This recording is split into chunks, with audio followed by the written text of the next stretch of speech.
আসসালামু আলাইকুম। চলুন আমরা আজকে ট্রিগার ফিঙ্গার সম্পর্কে কিছু আলোচনা করি।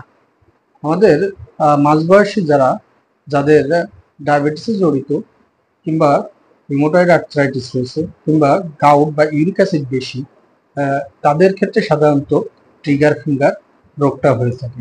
এছাড়া যাদের হরমোনজনিত রোগ, যেমন থাইরয়েডের প্রবলেম আছে, যারা রিপিটেড একই ধরনের কাজকর্ম করে থাকে, তাদেরও এই রোগটা হয়ে থাকে।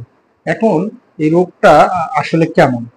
আমরা সচরাচর যদি দেখি যে হাতের যে কোনো আঙুল আঙুল হঠাৎ করে ভাঁজ করার পরে ঠাস করে একটা শব্দ হয়, তারপর টান দিলে চলে যায়। এটা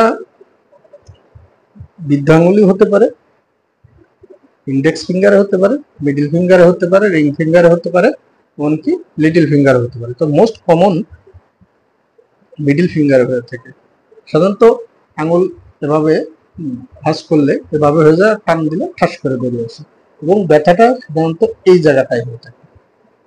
যখনই দেখবেন এই ধরনের সমস্যা হয়েছে, তাহলে ধরে নিতে হবে আপনার ট্রিগার থাম্ব বা ট্রিগার ফিঙ্গার হয়েছে। এখন এর ট্রিটমেন্ট আমরা কিভাবে করি? সাধারণত প্রাথমিক যে কারণগুলো আমরা আইডেন্টিফাই করি, যার ডায়াবেটিস আছে অবশ্যই ডায়াবেটিস কন্ট্রোল করতে হবে। থাইরয়েডের প্রবলেম যাদের আছে, থাইরয়েডের প্রবলেম কন্ট্রোলে আনতে হবে। যাদের গাউটের সমস্যা আছে, যাদের রিউমাটয়েড আর্থ্রাইটিসের সমস্যা আছে, তাদের অবশ্যই তাদের রোগকে কন্ট্রোলে আনতে হবে। এরপরে কিছু স্ট্রেচিং এক্সারসাইজ আছে, সেগুলো নিয়মিত করতে হবে। তারপরে অনেক সময় আমরা স্প্লিন বা ফিঙ্গার ফিঙ্গার স্প্লিন্ট ইউজ করে থাকি, দিনের বেলায় এটা খুলে রাখি। এছাড়া অনেক সময় ঠান্ডা স্যাক, গরম স্যাকও দেওয়া হয়ে থাকে, তাতেও অনেক সময় কাজ হয় না। তবে সচরাচর আমরা যেটা বলি, হালকা কুসুম গরম পানিতে একটু লবণ দিয়ে হাত এ পর্যন্ত ভিজাবেন, এবং সকালবেলা প্রতিদিন পাঞ্চ করবেন আর ছাড়বেন। অ্যাটলিস্ট 2 সপ্তাহ এই ধরনের কাজগুলো করলে অনেক ক্ষেত্রে এটা ঠিক হয়ে যায়। সাথে আরো কিছু মেডিকেশন আছে, সেগুলো আমরা চেম্বারে আসলে দিয়ে থাকি।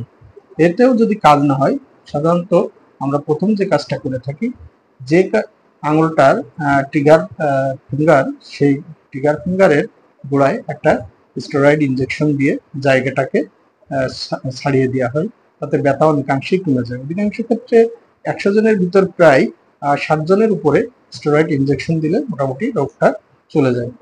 তবে বাদবাকি অনেকেরই এই সমস্যা নাও যেতে পারে। সেক্ষেত্রে আমরা ছোট একটা অপারেশন করে, যে জায়গায় এই রগটা আটকায় যায় সেখানে অপারেশন করে ফেলি। এটা খুবই ছোট একটা অপারেশন, এবং এই অপারেশনে সাধারণত তেমন কোনো সমস্যাই হয় না। ধন্যবাদ।